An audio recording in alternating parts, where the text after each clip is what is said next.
There is a hole in the historical record, not a gap, not a mystery. A calculated omission, one that connects three of the oldest civilizations on Earth to a single catastrophic event. This is the Sumerian king list, pressed into clay in ancient Mesopotamia, the land between the Tigris and Euphrates rivers.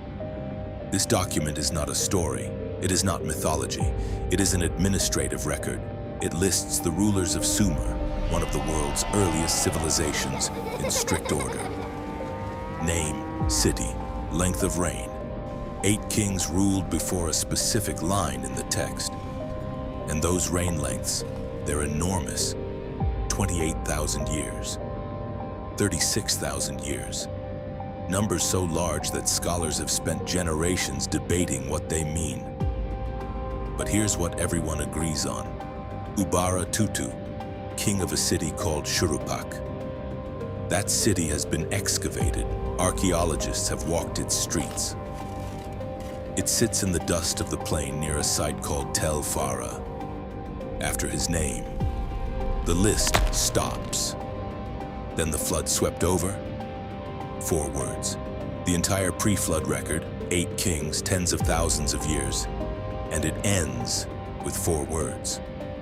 Standard scholarship says this is a literary device, a mythological explanation for a break in the dynastic record, and that reading is defensible. But there is a second document, written at a different time, for a completely different reason, and it contains a single line that no one has ever adequately explained. This is Tablet 11 of the Epic of Gilgamesh, recovered from the ruins of the Royal Library of Ashurbanipal in Nineveh, a real city buried under the earth of northern Iraq for 2,000 years, before excavators found it in the 1800s. Tablet 11 is the oldest flood narrative ever recovered in any written language. The Epic of Gilgamesh is not about a flood. It is about a king. I built these walls. No king after me will surpass it. Gilgamesh, king of Uruk. 2/3 god, 1/3 man. That is what the text itself states. He is the most powerful ruler of his age. And then his best friend dies. If even Enkidu, who was stronger than any man alive, then what am I? What is any of this for? And Gilgamesh, this man who has never lost anything, breaks. He leaves his throne, strips off the gold, walks into the wilderness chasing one question. The only question that has ever mattered to every human being who has ever lived. How do you not die? That search leads him, after desert, after dark waters, after a tunnel beneath the mountains, to the one man who survived the great flood and was given eternal life by the gods themselves.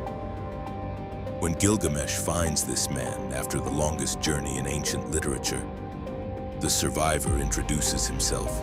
He says, I am Utnapishtim, son of Ubara-Tutu. son of Ubara-Tutu, the same name. The final king on the pre-flood administrative record, now appearing as the father of the flood survivor in a completely separate literary document, a royal record and an epic poem. 2 different documents, 2 different purposes, 2 different scribal traditions, and they are both pointing at the same man. Now track what happens to Utnapishtim across 3 separate written traditions in 3 separate languages across more than 1,000 years. The oldest written version is Sumerian. In the Sumerian flood text, he is Ziusudra, life of long days, a king and a priest. He receives a warning, he builds a vessel, he survives. He is the source. A monstrous, world-consuming flood is coming to destroy all life. Tradition 2, Akkadian and Babylonian. The name changes to Utnapishtim, but his father's name does not change. Ubara-Tutu is still embedded in the text. Tradition 3, Hebrew. The survivor is now Noah. The genealogical link to Ubara-Tutu gone, edited out. but the architecture of the story identical. Let's pause here and be clear about what we are looking at. 3 separate civilizations, 3 separate languages, 3 separate reasons for writing this story down. And the structural data, the warning, the vessel, the flood, the survival, holds across all 3 with remarkable consistency. Scholars call this cultural transmission. Stories carried along trade routes, copied between scribal schools, adapted into new religious frameworks over centuries. And that explanation fits most of the evidence. It does not explain what is physically written inside the oldest version. Here is how the warning is delivered inside the Gilgamesh text. Not through fire from the sky, not through a vision, through a wall. The god Enki, the Sumerian god of wisdom and fresh water, is bound by a council decision. The gods have voted to destroy humanity. Enki cannot warn the flood survivor directly, so he speaks to a reed wall. Reed wall, reed wall. Hear my words. Heed my warning to save all mankind. And the man on the other side overhears. He says, I heard it through the reeds. Not a voice you could point to, not a man standing before me. that is the delivery mechanism. What matters is what the warning actually contains. The instructions were not vague. They were not a vision. They were specifications. Let the length equal the width. That is a structural engineering specification. It continues. The surface area, 1 field, a real Mesopotamian unit of area, approximately 3,500 square meters. That is a measurement, not a metaphor. Then, 7 decks, 9 compartments each, 7 levels, 9 sections per level, 63 compartments total. That is a deck plan. Then sits, seal it with bitumen inside and out. Bitumen, a real naturally occurring tar that seeps from the ground in parts of Mesopotamia to this day. The text records the volume applied. 6 sar of bitumen for the exterior. A sar is a real Mesopotamian unit of volume. Most people picture a wooden boat. The cuneiform does not describe a boat. It describes a cube with a measured surface area, a structured deck layout, a material specification with a recorded volume. These are not literary flourishes. They are construction parameters. And this technical data does not appear in just one text. The Atrahasis Epic, a third cuneiform document older than the Gilgamesh version in some of its source material, contains the same engineering detail. Same god, same warning, same vessel, same numbers. 3 separate ancient texts, the same specifications. And there is a 5th data point. This one is not on a tablet, it is in the ground.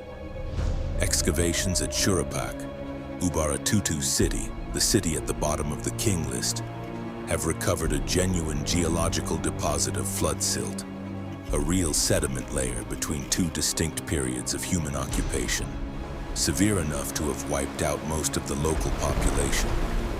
Not a global event, regional, but on a scale that would feel, to the people who survived it, like the end of the world. Let's pause here and make sure we are all standing on the same ground before we go further. We have an administrative king list that ends at Shurapak, Ubaratutu city, with 4 words about a flood. We have a separate literary epic in which the flood survivor introduces himself as the son of that same king. We have the same survival story in 3 languages over 1,000 years.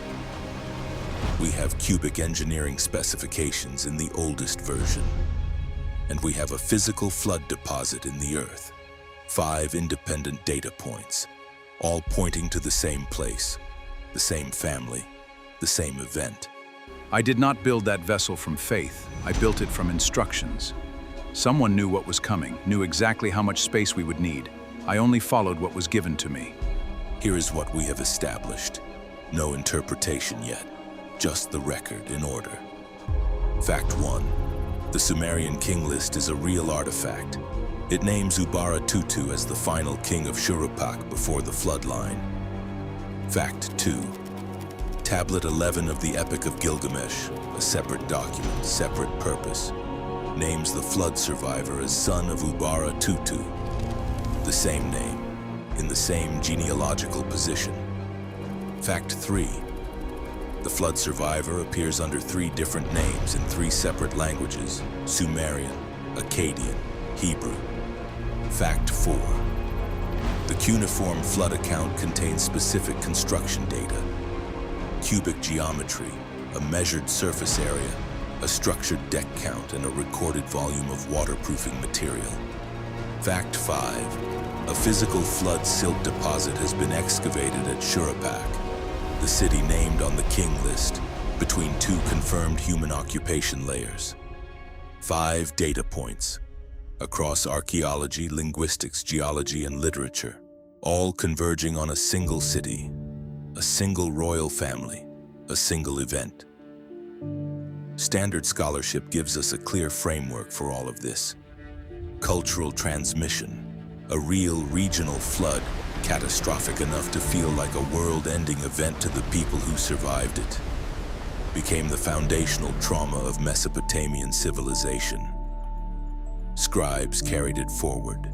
Generation by generation, school by school, it was rewritten into the literary traditions of neighboring cultures. That explanation is supported by the evidence. It fits the data, but it does not explain the engineering data. Scribes copying a flood story from memory have no reason to preserve cubic dimensions and bitumen volumes and deck compartment counts, unless those specifications were embedded in the original source material, and someone, across 3 separate textual traditions, made a deliberate decision to keep them in. The Sumerian king list ends with Ubaratutu. The Epic of Gilgamesh connects the flood survivor directly to his name. 3 civilizations carried the same account forward across 1,000 years, and locked inside the oldest version of that account, pressed into mud by a Babylonian scribe. Someone left behind what reads less like mythology and more like a record. A record of what? That is the question this channel exists to pursue. Something happened over Shuruppak, something the people who lived through it felt compelled to record with exact measurements, not just in one language, not just in one civilization, but in 3. Across 1,000 years.